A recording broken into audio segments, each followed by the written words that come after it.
Majelis Keluarga Indonesia. Assalamualaikum warahmatullahi wabarakatuh. Waalaikumsalam warahmatullahi wabarakatuh. Masya Allah, Alhamdulillah, alhamdulillah, Habibi. alhamdulillah. Alhamdulillah, salatu wassalamu ala Rasulillah. Asyhadu an la ilaha illallah wahdahu la syarikalah wa asyhadu anna Muhammadan abduhu wa rasuluhu la nabi wa rasulullah ba'du. Allahumma salli wa sallim wa barik ala nabiyyina Muhammadin wa ala alihi wa sahbihi wa mawala wa la haula wa la quwata illa billah amma ba'd. Bapak Ibu yang dirahmati Allah SWT, calon penghuni surga semuanya, semoga kita yang hadir pada kesempatan malam hari ini masih terus penuh dengan kesyukuran. Sekecil apapun yang Allah karuniakan kepada kita, seberat apapun persoalan yang kita hadapi, sekeren apapun desain Allah terhadap kehidupan kita. Ada persoalan yang jauh lebih kita harus kedepankan adalah mempersiapkan amal. Dan karena kita nggak tahu amalan yang kita jadikan andalan seperti apa, maka ini adalah bagian yang seharusnya menjadi persiapan kita. Tetapi izinkan saya berbagi tentang bagaimana konsep tarhib Ramadan di dalam keluarga. Nah, mudah-mudahan Mas Nandar sudah bisa bantu saya untuk bisa share materi yang baru saya kirim ke beliau. Karena qadarullah masyafa'al saya masih ada di dalam perjalanan menuju ke studio saya di Bumi Anggrek. Dan insya Allah saya akan menemani kurang lebih 1 jam ke depan, mudah-mudahan bisa pas. Karena perjalanan ini saya tadi mengalami macet di mana-mana sehingga alhamdulillahnya ada Muslim Fair juga tadi di Bekasi, jadi lumayan hektik. Oke, ala kulli hal. Kita bermohon kepada Allah SWT supaya tidak hanya Allah SWT berikan kepada kita semua ini, semua pembina, pengurus, dan semua yang Allah SWT hadirkan di dalam kita menghadirkan kecintaan. Nah, ini dia.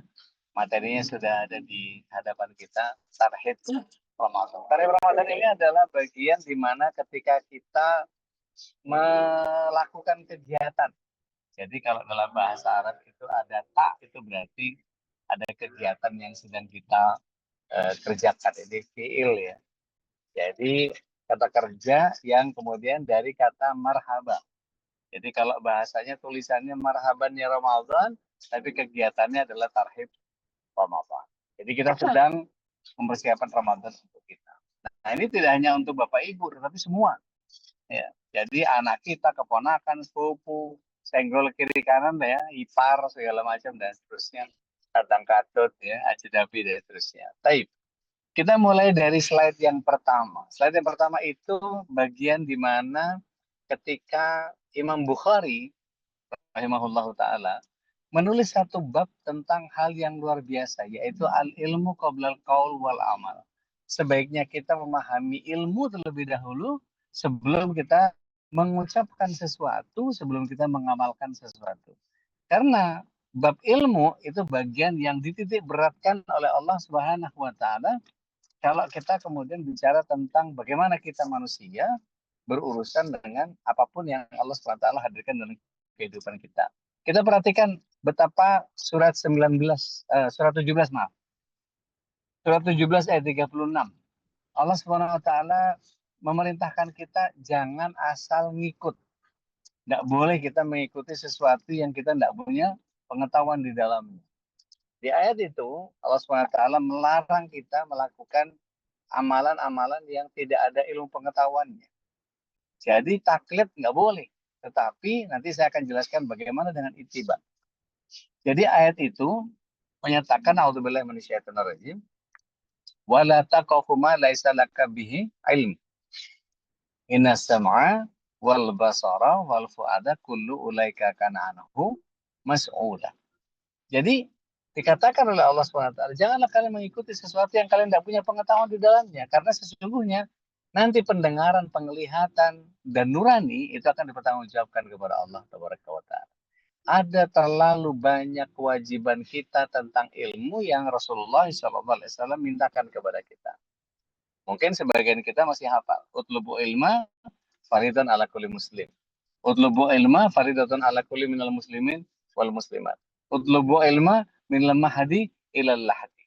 Dan seterusnya. Dan banyak lagi. Artinya Rasulullah SAW menyatakan bahwa seeking knowledge is a compulsory for every human. Sehingga kita punya beban untuk terus menambahkan keilmuan-keilmuan. Ada sebagian orang yang menyatakan nggak usah belajar banyak-banyak deh. Nanti kalau kita tahu malah nggak bisa ngapa-ngapain. Tentot, salah itu. Nggak boleh. Ya. Sehingga ketika kita nggak belajar, malah dosanya dua kali. Dosanya orang yang nggak mau belajar, gitu ya. Ditambah dengan keilmuan itu wajib. Kalau nggak kita penuhi, maka kita menjadi orang yang berdosa. Nah, Umar bin Abdul Aziz radhiyallahu an, bahwa beliau adalah cucunya Rasulullah SAW. Beliau cucunya Umar bin Khattab radhiyallahu an. Beliau mengatakan bahwa man abadallah bi ghairi ilm karena yusidu aktsar mimma yuslih. Jadi orang yang beribadah kepada Allah tanpa keilmuan, maka dia dipastikan akan lebih banyak melakukan kerusakan ketimbang memperbaiki. Nah, ini yang kemudian harus kita perhatikan, jangan sampai kita kemudian masuk ke dalam sebuah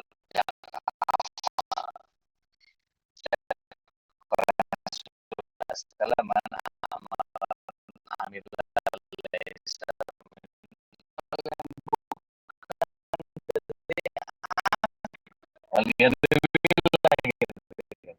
artinya gini, para Bapak Ibu yang Allah SWT, calon penghuni surga semuanya. Ketika kita melihat bahwa kondisi yang kita lakukan sekarang ini adalah keilmuan adalah harus, maka dari mana kita menggali ilmunya ini? Apakah dari mana saja kita ambil sumber utamanya dari mana? Maka kalau kita perhatikan bedanya antara taklid dengan ittiba. Bagaimana membedakannya? Kalau taklid itu begini misal, Bapak Ibu silakan yang di rumah bisa angkat tangannya seperti ini. Nah kan, cuman sekedar ngikut kan, nggak tahu mau ngapain di tangannya. Jadi yang langsung ngikut biasanya itu yang suka taklid. Padahal orang-orang yang ittiba biasanya ngapain mesti ngangkat tangan? Buat apa? Gitu. Ada contoh nggak, ada terusnya. Tapi ketika saya, Bapak Ibu yang dirahmati Allah, di tangan kita ini ada 33 ruas yang ketika kita berzikir menggunakan titik-titik ruas yang ada di setiap buku-buku jari kita ini, maka jumlah 33 itu ketika kita tasbih, bertahmid, bertahlil, kemudian kita tutup dengan takbir menjadi 100, maka begitulah cara para sahabat melakukan wiridnya dengan tasbih yang ada di jari-jari tangan. Maka kita tahu, oh ini mengikuti dengan ittiba. Gitu. Baik, kita kembali kepada permasalahan. Kepada siapa kita harus melakukan ittiba itu? Allah Tabaraka wa Ta'ala meminta kita untuk melakukan ittiba kepada Rasul Sallallahu Alaihi Wasallam. Mari kita lihat ada dua ayat yang Allah Subhanahu Wa Ta'ala meminta kita untuk ittiba kepada Rasul Sallallahu Alaihi Wasallam. Ini perhatikan Bapak, Ibu, anak, adik, semua sebaiknya kita buka sama-sama nih. Surat yang ketiga, ayat yang ke-31 dan surat yang ke-9, ayat yang ke-100. Ada yang berkenan dua orang membaca dua ayat itu? Bacakan artinya, monggo silakan. Bismillah. Yang ketiga ayat berapa udah? Ayat 31, Baik. surat 3.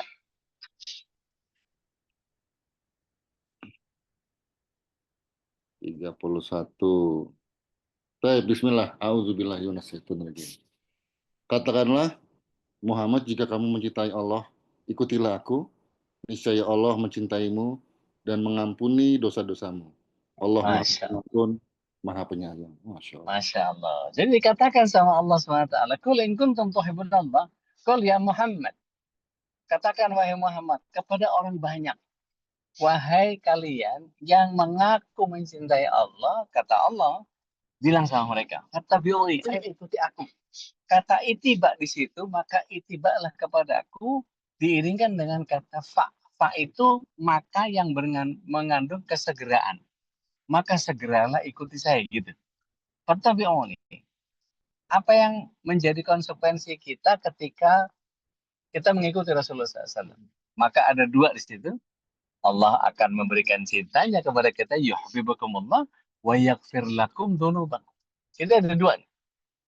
Wa yaghfir lakum dzunubakum dengan yuhibbukumullah. Jadi ada cintanya Allah dan ada yang namanya ampunan dosa. Karena Allah Maha Pengampun lagi Maha Penyayang. Di surat yang ke-9 ayat yang ke-100 juga ada kata itiba juga. Monggo silahkan. Oke, siap Bude. Mangga. 100 ya. Ya. Baik, a'udzubillahi minasyaitonirrajim.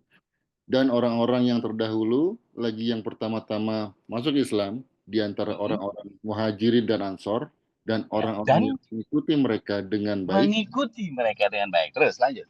Baik, Allah ridho kepada mereka dan mereka pun ridho kepada Allah. Allah menyediakan bagi mereka surga-surga yang mengalir di bawahnya sungai-sungai. Mereka kekal dalamnya selama-lamanya. Itulah kemenangan yang agung. Masya Allah. Jadi, di poin yang kedua, di surat 9 ayat 100, Allah SWT menambahkan 3 poin lagi untuk kita bisa mengikuti Rasulullah SAW. Jadi, ketika orang-orang yang terdahulu awal-awal masuk Islam, dari kalangan Muhajirin dan Ansor, Muhajirin adalah Rasulullah SAW yang pindah dari Mekah, yang hijrah dari Mekah menuju Yathrib. Dan orang-orang Ansor, bukan GP Ansor yang ketuanya jadi Menteri Agama tahun lalu, bukan. Tapi orang-orang Ansor adalah yang memberikan nasara, memberikan pertolongan kepada Rasul Shallallahu Alaihi Wasallam yang membawa Islam dari Mekah ke Yathrib. Yang kemudian Yathrib ini dinamakan oleh Rasulullah SAW sebagai Madinah Al-Munawwarah. Nah, dua kelompok ini, Muhajir dan Ansor, masih disebut orang yang ketiga. Walladzina taba'uhum, orang-orang yang ittiba kepada mereka. Ittiba di situ adalah mengikuti. Tapi ada kondisi, syarat dan ketentuan berlaku. Term and condition apply. Apa itu? Di situ disebut sebagai biihsanin. Jadi mengikuti harus dengan ilmu. Ayatnya mesti clear, hadisnya mesti clear. Jadi nggak bisa ngadi-ngadi, nggak bisa ngarang-ngarang, nggak bisa ngasal, nggak bisa ngayal. Gitu. Nggak ada kreativitas. Ikut saja apa yang datang dari Rasulullah SAW. Maka dalam konteks ini kita bisa melihat bahwa Allah SWT memberikan 5 kemuliaan kepada orang yang mengikuti Rasulullah SAW. Di bagian ayat yang kedua tadi, surat 9 ayat 100, ada setelah yang 3 ayat 31, ada cintanya Allah, ada ampunan yang datang dari Allah Tabaraka wa Ta'ala. Kemudian ditambah lagi apa? Ditambah dengan keridhaan Allah. Ditambah dengan surga. Dan inilah kemenangan yang agung. Fawzul azim. Jadi setidaknya ketika kita itiba kepada Rasulullah SAW, maka kita mendapatkan 5 keutamaan. Masya Allah. Masya Allah. Nah, ada hal yang menarik, yakni Rasulullah SAW itu mengatakan bahwa khairun nas korni. Khairun nas korni. Orang atau sebaik-baik manusia adalah yang segenerasi dengan aku. Atau satu kurun dengan aku. Summa ladina yalunahum. Summa ladina yalunahum. Jadi ada 3 generasi. Generasinya Rasul SAW, generasi setelahnya, dan generasi setelahnya. Siapa yang dimaksud? Mereka adalah orang-orang yang itiba kepada Rasul SAW. Tadi disebut surat 3 ayat 31 ikut Rasul. Di surat 9 ayat 100 ikut Rasul dan para sahabat. Kemudian yang datang setelahnya, generasi setelahnya siapa? Orang-orang yang itiba kepada Rasul lewat para sahabat, namanya para tabi'in. Dan orang-orang yang itiba kepada Rasul lewat para sahabat tapi tidak ketemunya sama tabi'in, maka ini disebut dengan tabi'ut tabi'in. Nah, Rasul Shallallahu Alaihi Wasallam, para sahabat radhiyallahu anhum ajma'in, tabi'in, tabi'ut tabi'in rahimahumullah taala, semua secara keseluruhan ini adalah orang-orang salaf. Orang-orang salaf, orang-orang terdahulu. sehingga kita mengambil jejak manhaj Islam itu dari mereka. Nah, nggak ada pilihan karena Allah SWT sudah memberikan jaminan yang tadi. Ya, kita diberikan 5 keutamaan yang awal tadi adalah mengikuti mereka dengan kondisi Allah ridho, Allah mencintai kita, Allah mengampuni dosa kita, Allah siapkan surga, dan kita disebut sebagai fausul azim, orang-orang yang mendapatkan kemenangan yang besar. Nah, mari kita lihat bagaimana para salaf mempersiapkan Ramadan itu sendiri. Mari kita lihat slide yang berikutnya, di mana ketika para salaf, menurut Syekh Ibnu Rajab Al-Hambali rahimahullah,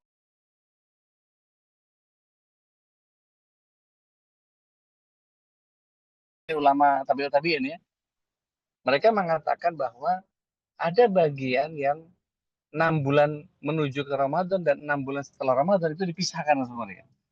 Jadi para sahabat selama 6 bulan sebelum datang Ramadan, mereka memohon kepada Allah SWT supaya dipanjangkan umurnya, diberikan keberkahan hidupnya, dan kemudian mendapatkan keberkahan daripada Ramadan itu sendiri. Setelah Ramadan, maka meminta kepada Allah Taala untuk amalan di bulan Ramadan jangan sampai kehilangan, alias meminta kepada Allah SWT bahwa amalan di bulan Ramadan itu jangan sampai kehilangan fadilahnya semua. Seperti apa doanya? Mari kita lihat slide yang berikutnya. Di sana Yahya bin Abi Katsir menyatakan bahwa Allahumma sallimni ila Ramadan wa sallim Ramadan ali, atau wa sallim li Ramadan wa tasalamhu minni mutaqabbala. Dari sekarang bisa kita mintakan kepada Allah nih, Allahumma sallimni, kalau pakai untuk keluarga kita, ni-nya boleh diganti dengan na. Allahumma sallimna ila Ramadan. Wasallim lana atau wasallim li untuk pribadi ya Ramadan. Wa tasalamhu minna mutaqabbala. Jadi izinkan saya tidak hanya terjemah harfiah saja yang kita bisa pahami dari apa yang datang dari doa ini, tetapi yang menjadi sangat luar biasa adalah ketika kita memaknai apa makna yang terkandung di dalam doa ini. Ada 3 frasa di sini. Allahumma sallimni ila Ramadan, wasallim li Ramadan, wa tasalamhu minni mutaqabbala. Jadi ada 3. Yang pertama, Allahumma sallimni ila Ramadan. Ya Allah, selamatkan aku sampai Ramadan. Artinya apa? Tidak hanya bugar, tetapi umur panjang, ada rezeki yang cukup. Dan ini menjadi bagian yang sangat luar biasa. Yang kedua,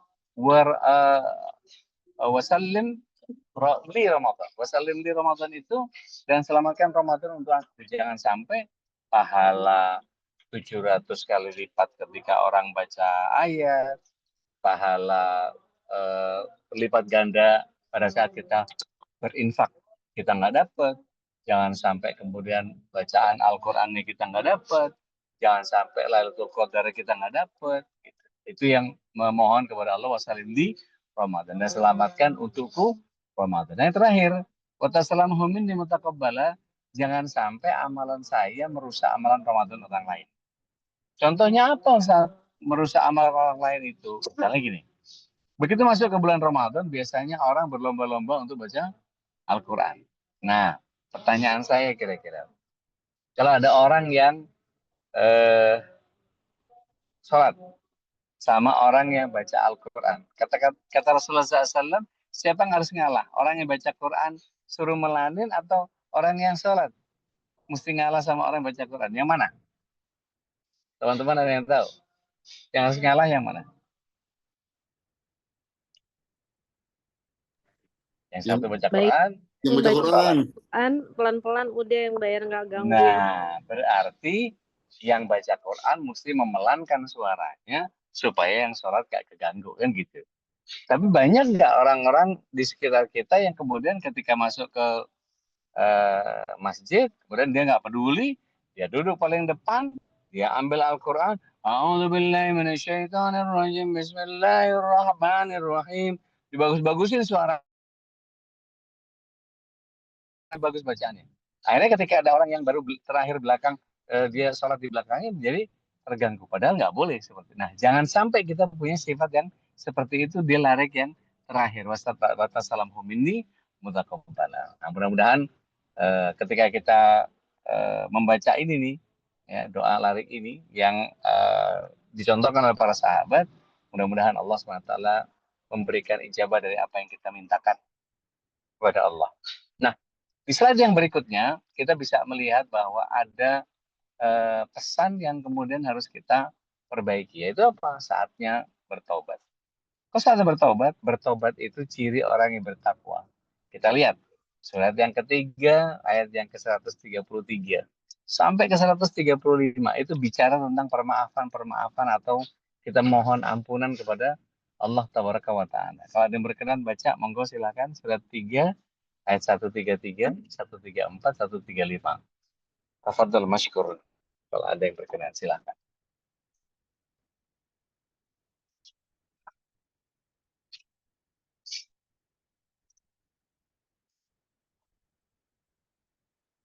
Ada yang berkenan? Udah, bentar. Ayat 3, surat 3. Ayat 133.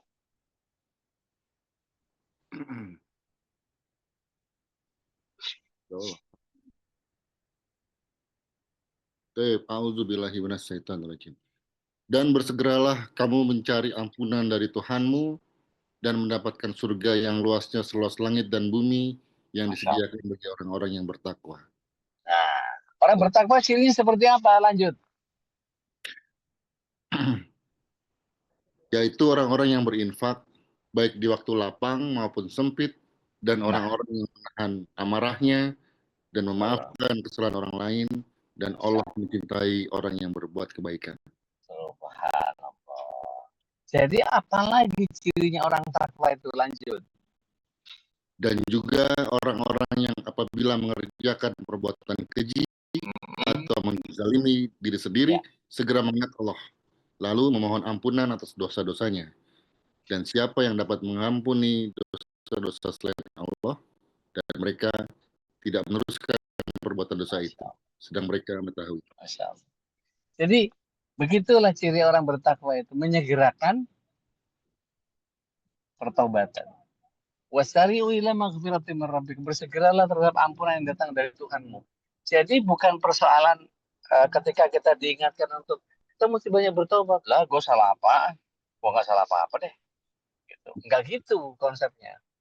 Yang menjadi ketakutan saya adalah kekhawatiran saya sebetulnya lebih kepada banyak orang merasa bahwa toh saya sholat, toh saya sedekah, toh saya ngaji sampai MKI tiap hari. Busana saya sudah syar'i, ini apa? Saya merasa sudah cukup dengan amalnya, merasa sudah sempurna amaliyahnya, sehingga dia menjadi muslim yang paripurna. La la la la la. Perhatikan ya, Ibnu Mas'ud radhiyallahu anhu 25 tahun bersamai Rasulullah SAW, berkhidmat kepada Rasulullah SAW. Tetapi apa yang dia katakan? Seandainya aku tahu ada satu amal yang pasti membuat aku masuk surga, maka aku tidak mau ngamalin apa-apa lagi. Masya Allah. Sekelas Ibnu Mas'ud yang 25 tahun mengiringi Rasulullah SAW, artinya sudah harusnya cukuplah apa yang beliau lakukan 25 tahun bersama Rasulullah SAW, nggak mungkin dihilangin begitu aja. Kalau Ibnu Umar radhiyallahu an mengandalkan amal sepertiga malam terakhir, kalau Abu Hurairah radhiyallahu an mengandalkan witir sebelum tidur, kalau Abu Bakar As-Siddiq radhiyallahu an yang mengandalkan qiyamul lail ba'da isya. Tapi kalau bangun tahajud beliau nggak witir lagi. Tetapi ketika beliau membaca surat 19 ayat yang ke-71, nangis kejer beliau. Kenapa? Itulah orang-orang yang tawadhu, yang hatinya nggak pernah yakin bahwa dia adalah orang yang pasti selamat. Nggak ada yang masuk. Rasulullah SAW yang masuk. Padahal, de facto, Abu Bakar As-Siddiq adalah satu dari 10 orang yang dijamin surga. Masya Allah. Kok bisa gitu ya? Ketika membaca surat 19 ayat 71, beliau nangis sekejar-kejarnya. Apa yang terjadi dengan ayat itu? Yuk kita lihat bareng-bareng. Apa rupanya teguran Allah Subhanahu wa Ta'ala di dalam surat yang ke-19, surat Maryam, ayatnya yang ke-71. Ada yang berkenan, monggo silakan. Ya udah, Oke. Mangga. tidak ada seorang pun di antaramu yang tidak melewati syirat di atas neraka. Hal itu bagi Tuhanmu adalah ketentuan yang sudah ditetapkan. Masya Allah. Tidak ada satupun yang bisa selamat dari itu. Pasti lewat. Pasti datang. Pasti menghampiri. Nggak ada yang nggak. Tetapi memang kita butuh penjelasan tentang apakah semua orang pasti lewat. Pasti. Ketetapan yang datang dari Allah. Tapi nanti penjelasannya adalah ada orang yang sangat cepat melintas di sirat itu. Ada yang secepat kilat, ada yang secepat kuda, ada yang secepat onta, ada yang secepat lari, ada yang dan seterusnya dan seterusnya. Tetapi kebanyakan dari mereka adalah ditarik sama malaikat yang pakai apa namanya gancu apa apa itu. Ya, pakai penarik-penarik itu yang besi pengaitnya itu berduri tajam gitu. Nanti satu saat kita kita bahas tentang berapa mengerikan sirat itu. Artinya sekelas Abu Bakar yang sudah dijamin surga saja ketika dikonfirmasi ke beliau, ya Abu Bakar, mana ta'amal, ngapain kamu nangis sampai kejer begitu gitu bahasa kitanya gitu. Ternyata beliau katakan bahwa ayat ini menyebabkan saya tidak pernah bisa tenang kecuali dia betul-betul merasa bahwa hanya Allah yang bisa menyelamatkan beliau. Jadi sekali lagi jangan pernah merasa aman dengan apa yang kita lakukan. Nah, bicara doa di slide berikutnya ada banyak doa yang kemudian kita bisa lantunkan gitu ya. Minta sama Allah SWT, Allah maafirli, apalah banyak tuh ya. Dari mulai istighfar, dari mulai wastaghfirullah wa atubu ilaihi, atau kita baca Sayyidul Istighfar tiap sore kita, tiap pagi kita baca dan seterusnya. Jangan pernah merasa cukup dari itu. Artinya saya tertarik dengan satu poster di mana ketika engkau tidak bisa berlomba dengan para ahli ibadah dengan tahajudnya, maka engkau bisa memperbanyak istighfarmu di antara para pendosa. Jadi kalau kita tidak punya andalan amal, banyakkan istighfar aja deh.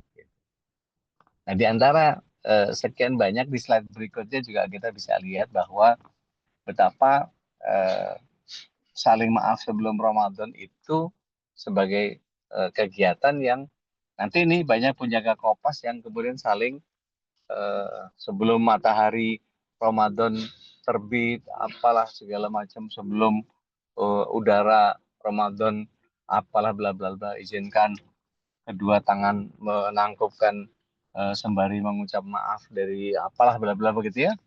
Sebenarnya nggak ada contoh bahwa para sahabat itu atau Rasulullah SAW meminta maaf sebelum sebelum Ramadan, tidak ada. Begitu pula dengan contoh kondisi di mana ketika di slide berikutnya kita akan kita lihat apakah nyadran itu jadi syarat buat kita melakukan munggahan atau apa ruahan atau apa itu. Tidak. Tapi memang ini kebiasaan Syiah. Jadi sebelum Ramadan ziarah, sebelum apa setelah selesai Lebaran gitu uh, lagi gitu ya. Nah kemudian menjadi bagian ya setiap kita harus pahami bahwa kita betul-betul mengikuti apa yang datang dari Rasulullah SAW. Tidak perlu kreatif, tidak perlu bikin-bikin, gitu ya. Di slide berikutnya kita akan lihat siapa ini tebak-tebakan nih bisa siapa nih yang bisa baca ayat ini. Saya kasih hadiah. Ada? Yang bisa baca nggak? Oke. Al-yaum akmaltu lakum dinakum. Ah, betul. Surat 5 ayat yang ketiga. Di slide berikutnya dijelaskan di situ oleh Allah SWT bahwa pada hari ini aku telah sempurnakan agamamu dan telah aku cukupkan nikmat dan aku ridho Islam sebagai agama. Bahkan di hadisnya Rasulullah SAW menyatakan ma bagiya syai'un yuqarribukum ilal jannah wa yub'itukum minan nar illa wa qad lakum. Gitu. Yang kemudian membuat kita menjadi oh iya, tidak ada tersisa sedikit pun dari apa-apa yang mendekatkan kita kepada surga dan menjauhkan kita dari neraka kecuali semua sudah tuntas disampaikan. Nah, ini bagian yang penting untuk kita memahami bahwa oh iya seharusnya memang kita memahaminya seperti itu. Nah, Bapak Ibu yang Allah SWT, izin setelah ini akan kita lihat beberapa hal yang salah kaprah. Ya. Di slide berikutnya ini ada yang eh, mohon kemudahan sama Allah, kemudian doa-doanya juga ada. Setelah ini juga kita akan bisa lihat doanya. Itu di slide yang ini yang kita sudah banyak hafal kan ya. Terus kemudian di slide yang setelahnya juga akan ada doa. Ini banyak artinya beberapa kemungkinan yang bisa kita eh, bacakan. Nah, persoalan yang lebih lebih penting adalah bagian di mana ketika kita mau masuk ke dalam sebuah pemahaman yang benar. Sekali lagi saya ingatkan kepada kita semua bahwa termasuk diri saya sendiri, jangan pernah mencari kemudahan. Minta boleh, silakan. Tapi jangan pernah berorientasi kepada kemudahan itu sendiri. Kenapa? Karena kadang-kadang Allah SWT memberikan kesulitan kepada kita itu untuk apa? Untuk membuat kita makin tangguh, untuk membuat kita makin kuat, membuat kita makin kokoh, makin sabar, makin tabah, makin kreatif, makin taktis, makin makin strategis, makin macam-macam. Jadi kadang-kadang kesulitan itu mendewasakan kita. Nah, pada saat itulah kemudian kita harus bersyukur bahwa Allah SWT sudah memberikan kita kesulitan sampai ke versi itu pun gitu ya. Itu pun menjadi bagian yang setiap kita menjadi butuh kepada pemahaman atau pendewasaan yang seharusnya betul-betul kita matangkan pribadi kita. Gitu. Nah, mudah-mudahan sih Allah memudahkan kita ya supaya badan kita tetap sehat, bugar, kita bisa mengerjakan semua amal ibadah yang begitu banyak gitu ya. Sehingga kita bisa meraih keberkahan, keutamaan, pahala dan semua yang ada dalam bulan Ramadan itu kita bisa reguk semuanya, atau kita bisa dapatkan semua. Di slide berikutnya dia ada yang salah kaprah. Jadi jangan sampai kemudian kita ikut-ikutan. Yaitu apa? Pada saat buka puasa, sempurnakan dengan berbuka, bukan dibatalin. Ini kadang-kadang sering banget nih, begitu masuk ke azan gitu, batalin. Oh, jangan dibatalin justru gitu. Nggak usah dibatalin, biarin aja gitu. Jadi maksudnya sudah dari subuh nih, kita sampai maghrib, maka jangan dibatalkan, sempurnakan puasa kita dengan berbuka. Gitu. Nah kemudian ada istilah takjil. Takjil itu sebetulnya bukan makanan. Orang kan sedia takjil gratis, salah itu. Jadi kalau kita memahaminya, anta ajala, engkau sampai kepada ajalnya, sampai batas waktu maghrib, maka segerakan. Artinya ajal itu batas waktu untuk kita begitu masuk maghrib, maka segerakan. Gitu. Tapi malah ditulisnya takjil sedia, takjil gratis gitu. Wah ini malah agak aneh kalau menurut saya. Nah, kemudian berbuka dengan yang manis, manis yang alami ya, bukan berbuka sama istri yang manis, bukan ya, apalagi sama istri orang, jangan lah ya. Tapi berbuka dengan buah yang alami, kurma, belewa, semangka gitu. Sari buah yang sifatnya nggak usah tambahin gula-gula pemanis gitu. Kalau bisa jangan di jus ya, makan di papak begitu saja gitu. Sehingga betul-betul kita merasakan kesegaran dari sari buah yang kita konsumsi itu. Nah, jangan gunakan es. Kenapa? Badan kita lagi panas. Ini para dokter mohon berikan pencerahan kepada kami ini. Kenapa es nggak boleh waktu waktu puasa? Karena biasanya iritasi di tenggorokan kita. Bukan hanya itu, tetapi tubuh kita ketika mendapatkan sesuatu yang dingin, maka yang terjadi adalah tubuh kita bereaksi untuk menghangatkan makanan yang dingin tadi itu. Apa yang terjadi ketika energinya habis buat mendinginkan, menghangatkan cuaca yang dingin atau suhu yang dingin di makanan itu? Energinya kekuras habis hanya untuk segera kita menghangatkan tubuh kita. Nah, ini yang akan membuat kita jadi apa istilahnya? Jadi gampang ngantuk. Masih ingat nggak bahwa ada orang-orang yang kemudian udah masukin kan? Biar nih, tutup aja ini. Salah. Jadi ketika kita tahu bahwa eh, masuk ke dalam sebuah pemahaman yang benar bahwa tubuh kita ini butuh metabolisme yang baik selama itu. Nah, sebisa mungkin santan jangan dulu, gitu ya. Jangan terlalu kenyang karena waktu tidak bahan makanan itu, ketika kita bicara tentang eh, apa daging itu bisa antara 1,5 sampai 2 jam. Gitu. Terus yang namanya buah sayur itu antara 15 menit sampai 20 menit. Nah, ini bagian yang kemudian kalau kita konsumsi apa istilahnya gula-gula yang cepat gitu. Kalau kurma kan dia dari proses dari fruktosa ke sukrosa ke glukosanya itu panjang karena dia karbohidrat kompleks. Kemudian eh, ada hal-hal yang lebih lebih penting, lebih esensial buat kita adalah kalau terlalu kenyang itu waktu waktu cerna bahan makannya seperti tadi saya bilang. Tiba-tiba sholat isya gruk gitu. Tiba-tiba maju 1 2 langkah gitu karena kita yang ngantuk. Begitu melek langsung nginget ini rakaat keberapa tadi ya, langsung gitu. Itu kekacauan yang sayang. Nah, ada hadis yang mengatakan bahwa ketika ada makanan ya, maka makan dulu ketimbang sholat. Itu yang dimaksud maghrib Ramadan ya. Jadi jangan jangan ketuk-ketuk. Nah, ada bagian juga yang di slide berikutnya kita perlu memahami bahwa ada banyak amal-amal yang kita perlu tingkatkan. Jangan sampai kemudian nih beberapa eh, pengajian gitu malah tutup pengajian, nggak ada pengajian malahan gitu. Ya itu malah jadi kendor. Karena biasanya kan saya pakai olahraga ya. Olahraga itu kalau nggak ada temennya males gitu ya.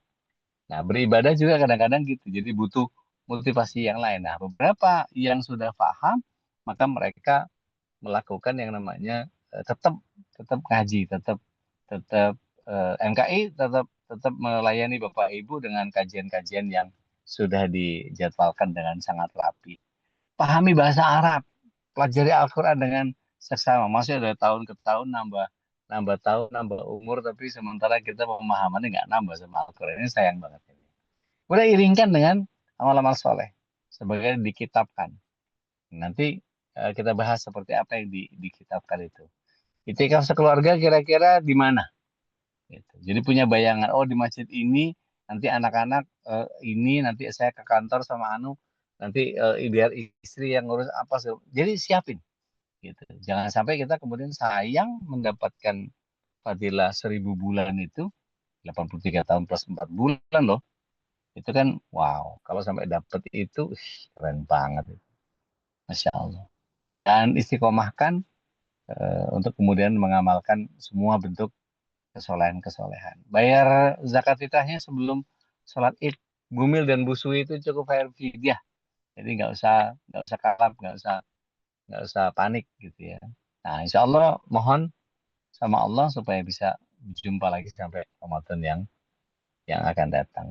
Di slide terakhir kita mohon sama Allah Subhanahu Wa Taala mudah-mudahan ada bagian yang kita pahami, eh, ada doa yang tidak ditolak oleh Allah Subhanahu Wa Taala. Doa yang mana? Yang kalau Bapak Ibu umroh gitu ya, itu banyak orang sebelum maghrib itu ngangkat tangan tinggi-tinggi gitu.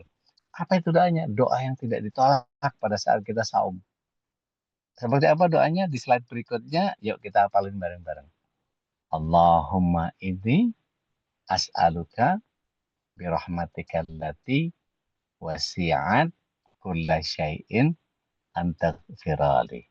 Mungkin sebagian kita agak asing dengan doa ini, tapi inilah doa yang ada di dalam kitab Al-Azkar. Gitu. Ini di dalam Sunan Ibnu Majah juga ditulis. Al-Baihaqi juga di dalam kitab Syu'abul Iman ditulisnya seperti itu. Dan ini adalah doa dari Abdullah bin Amr bin As. Gitu ya. Nah, kita hafalkan ini. Allahumma inni as'aluka birahmatika allati wasi'at kulla syai'in antaghfirali. Ya Allah, sungguh mohon kami ini dengan rahmatmu yang luasnya meliputi segala sesuatu, ampuni hamba. Karena ketika Allah itu maha luas gitu, kuasanya, maka Allah itu sekaligus menjadi Al-Ghaffar karena nggak ada kepentingan ya Allah tuh nggak ngampuni kita itu. Jadi ini doa yang sebaiknya kita hafal dan kita mintakan kepada Allah Tabaraka wa Ta'ala. Nah, pada saat buka puasa tetap baca bismillah, minum 1-2 teguk, setelah itu kurma 3 butir, setelah itu bersihkan dengan kumur supaya makanan yang ada di mulut kita bersih. Sholat, setelah sholat, nah baru deh balas dendam gitu ya. Segala apa, sandung lamur lah, empe-empenya budui lah, ada apa, bolu kijingnya Mas Agus lah, apa segala macam gitu ya, dan seterusnya dan seterusnya. Banyak lah yang bisa kita konsumsi. Mau ngeteh pakai eh, onunanya eh, teh Nadia lah, apa segala macam dan seterusnya. Banyak yang kita bisa upayakan. Nah, setelah makan minum, baru kemudian membaca doa yang berikutnya. Di slide berikutnya ini ada doa setelah berbuka.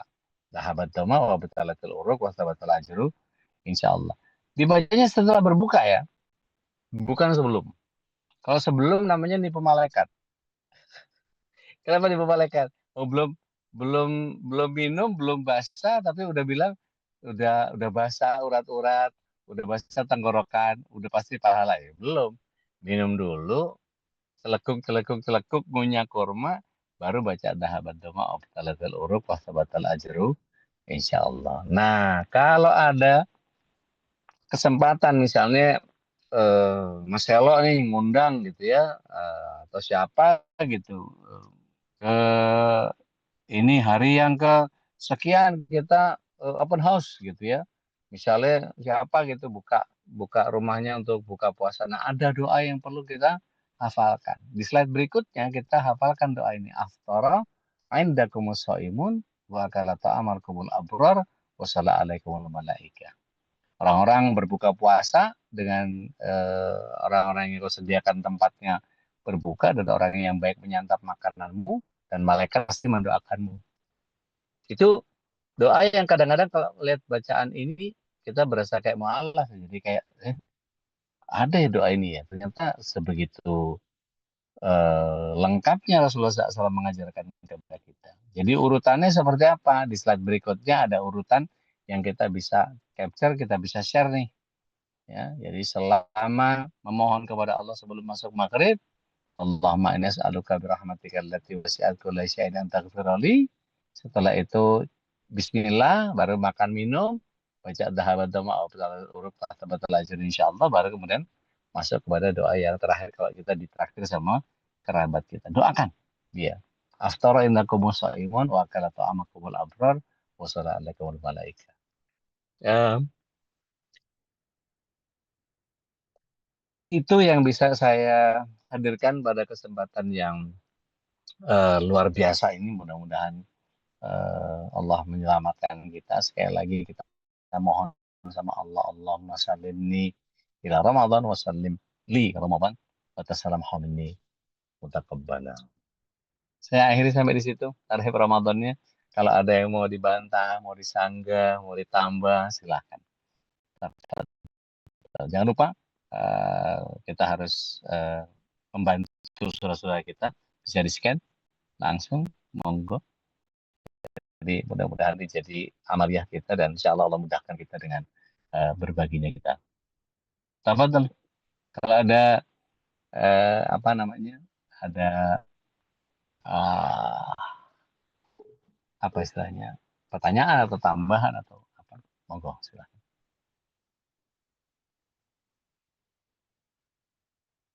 Setidaknya komentar. Ada yang baru dapat? Monggo silakan Mbak Din. Udah Dina Ya. pribadi nih ya. Kalau jelang Ramadan itu bawaannya sedih mulu, bawaannya nangis mulu gitu. Kayaknya ya nggak tahu kenapa gitu. Kadang hawanya tuh pokoknya ya jadi keinget-inget gitu. Maksudnya Ya. ya kalau dulu masih ada ibu, masih ada ayah, masih ada bapak gitu. Kayaknya seru gitu Ya, gitu. ya, ya. Jadi bawaannya melo lah gitu, bisa dibilang seperti Ya, itu gitu. ya, ya. Mohon nasihatnya Ude untuk menguatkan Baik. lah gitu ibaratnya, mungkin atau ada doa gitu agar kita mungkin lebih tough lagi di Ramadan nanti gitu. Baik. Baik. Makasih Ude. Bismillah, salatu wassalamu ala rasulillah. tidak ada doa selain haukalah yang akan menguatkan kita. La haula wala quwata illa billah. Tetapi perlu disikapi begini, Mbak Din. Kesedihan itu bukan tidak boleh dalam Islam. Kesedihan itu ada tempatnya. Tetapi yang menjadi penting buat kita adalah bagaimana kita tetap menyimpan rasa berkumpul itu menjadi sesuatu yang apa istilahnya, bukan goal, tetapi harus jadi satu mission statement bahwa saya harus kumpul sama mereka. Jadi bukan menjadi sebuah kesedihan ya kayak kita berada dalam nilai negatif ketika iya ya dulu ada bapak, ada dulu ada emas, ada ini, ada ya sekarang nggak ada gitu. Jadi melemah gitu, bukan. Tetapi oke, sekarang saya nggak ketemu, tapi saya pastikan anak-anak saya, keluarga saya, semua kerabat ini akan berkumpul lagi di surganya kelak. Sesuai dengan surat 52 ayat 21 yang mengikuti dengan keimanan, pasti akan dikumpulkan sama Allah SWT. Jadi ada satu optimisme yang mestinya, oke, kesedihan itu sebetulnya buat saya bukan satu kesedihan, itu syahdu karena rindu. Nah, rindunya orang beriman kepada orang yang beriman yang lain itu sangat manusiawi dan apa kata Rasulullah SAW, hati orang beriman itu memang dipersatukan. Jadi nggak bisa di apa istilahnya, jangan dihilangin malahan, gitu. Biarin aja, it goes apa ya let it goes lah, biarin aja lah gitu. Dinikmati aja bahwa oh ini ternyata rasa rindu saya untuk bisa berkumpul lagi. Jadi ada apa seperti satu passion yang sorga nih, harus ke sorga nih, harus ke sorga nih, nyocokin nih, nyesuaiin nih, nambahin amal nih. Nah maka la haula wala quwata illa billah. Ya Allah, meskipun mereka masih belum bisa kumpul sama kita sekarang ini, oke, kumpulkan kami di surga. Jadi satu motivasi tersendiri gitu, Mbak Din. Wallahu a'lam bishawab. Baik, terima kasih Mudah-mudahan Dek. bisa dipaham. Baik, dengan senang hati. Yang lain silakan, mungkin. Izin udah. Mangga teh. Assalamualaikum warahmatullahi wabarakatuh. Waalaikumsalam warahmatullahi wabarakatuh. Ude, saya cuma pengen diceritain kisah Ude waktu kecil atau kisah Ude bersama keluarga Ude supaya bisa dijadikan contoh juga gitu. Kisah-kisah Waduh, bulan Ramadan gitu. Terus gimana apa cara ini? Ude menahan amarah gitu. Makasih Ude. Waduh, Milo lagi urusan. Eh, nggak ada yang menarik diceritakan karena masa kecil saya nggak terlalu indah untuk dikenang masalah. Karena keluarga kami bukan keluarga yang agamis gitu. Jadi ya berlalu begitu saja tanpa tanpa kesan. Karena sejujurnya sekarang ini adalah masa di mana saya ngejar ngejar ketinggalan. Seperti yang pernah kita bahas waktu itu, saya ngejar setoran nih. Jadi kalau kemudian ketika bicara tentang masa lalu itu isinya cuma air mata aja sekarang gitu. Isinya tuh kok kayak nggak ada yang. Jadi isinya aib semua itu. Jadi mendingan nggak usah diceritain gitu. Tapi bahwa kemudian adalah beberapa potret-potret yang menarik, gitu. Artinya ya mudah-mudahan itu jadi bagian yang dulu kami di keluarga itu punya budaya sungkeman. Sungkeman itu artinya pokoknya setiap Lebaran kita pasti sungkeman itu. Artinya sebuah apa ya, sebagai sebuah keharusan di keluarga kami itu yang kecil minta maaf sama yang gedean gitu. Apapun meskipun meskipun yang gedean yang punya salah gitu, tetap yang kecil harus minta maaf sama yang lebih gede. Itu secara hierarki buat saya nggak fair. Nggak fairnya gini, kalau misalnya yang salah kakaknya, mestinya kakaknya minta maaf lah gitu. Karena Islam mengajarkan itu. Jadi dalam Islam itu egaliter, nggak ada adik kakak apa segala macam. Tapi kalau yang salah dulu, maka yang terjadi ya harus diperbaiki semuanya gitu. Dan eh Melo kalau nyeritain itu semua, jadi saya lagi males nangis, lagi capek. Apa namanya? Kalau mengingat itu semua isinya cuma banyakkan istighfar sama air mata aja. Yang lain aja teh ceritanya Jangan, yang jangan yang seru-seru. sedih Ude. Ini loh kayak keluarga Ude sama keluarga Ude gitu. Yang happy-happynya Ude. Misalnya menghadapi Ramadan gimana nih Ude ke anak harus gimana gitu loh Ude. Supaya bisa saya jadikan contoh. Oke, kalau itu saya lebih banyak memotivasi mereka biasanya dulu itu saya kasih hadiah. Jadi kalau puasanya selesai maka ada hadiah buat mereka. Mungkin sebagian orang menganggap bahwa itu kan ngajarin anak nggak ikhlas. Nanti dia beribadah karena uang atau karena hadiahnya gitu.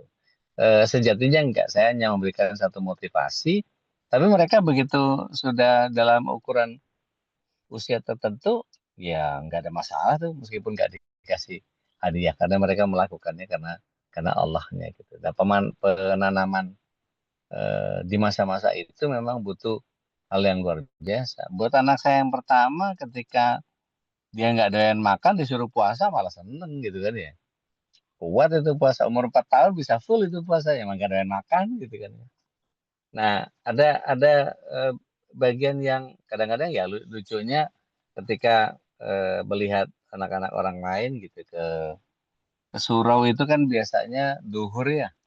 Kalau puasa itu libur gitu, maka biasanya yang mereka lakukan wudhu itu waduh sampai lepek gitu kepalanya sampai sampai basah banget lah gitu.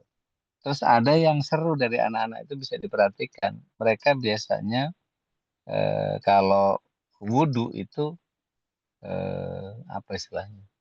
Kumurnya itu 3 kali kumur, yang keluar airnya cuma setengah. Nah loh, kemana gerangan yang 2,5 itu? Gitu ya. Pasti diminum tuh. 3 hari kemudian perutnya kembung. Ya iyalah disentri. Oh, air minum minum air mentah gitu. Tapi eh, Mas Standar dulu gitu katanya. Jadi ketika banyak persoalan, ada yang lebih kocak lagi itu anak perempuan kalau saya perhatiin dia suka buka perutnya ditempelin ke plester.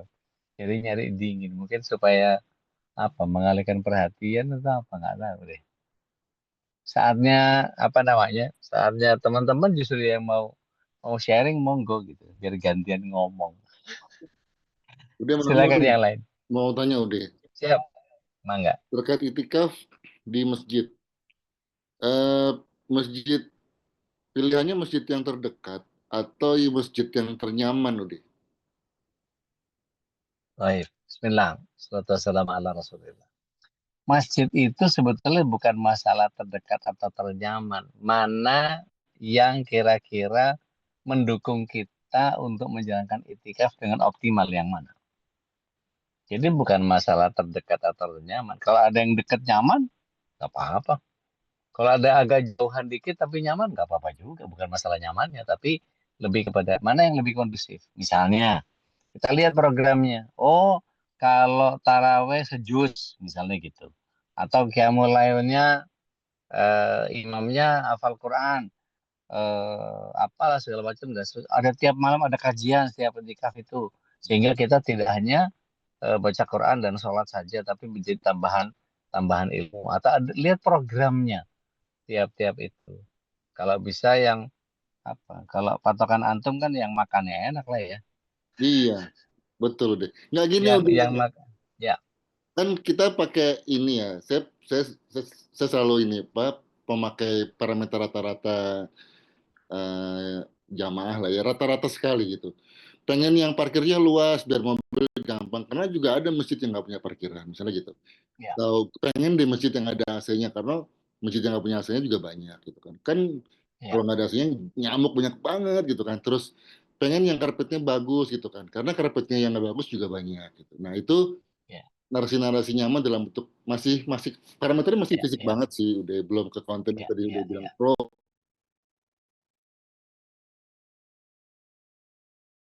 belum belum keras itu. Maksudnya ya. kan sekarang masih ke situ tuh itu masih sangat sangat fisik sekali.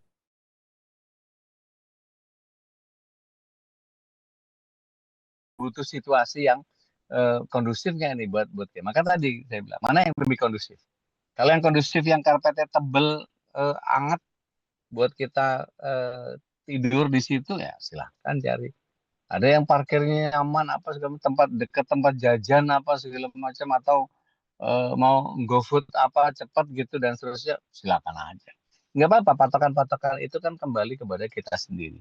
Toh nanti yang terhitung adalah kualitas amaliyah kita, bukan masalah seberapa banyak makanan yang kita makan atau selezat apapun menu yang kita nikmati, bukan itu, tapi lebih kepada kualitas bagaimana ibadah kita nambah atau enggak. Setidaknya tidak hanya masalah kuantitas, tapi lebih kepada kualitatifnya gitu. Wallahu a'lam. Toyib, bisa kelahir deh. Oke, Darek, barakallah. Yang lain saya mau silakan. Oke, ada lagi kayaknya.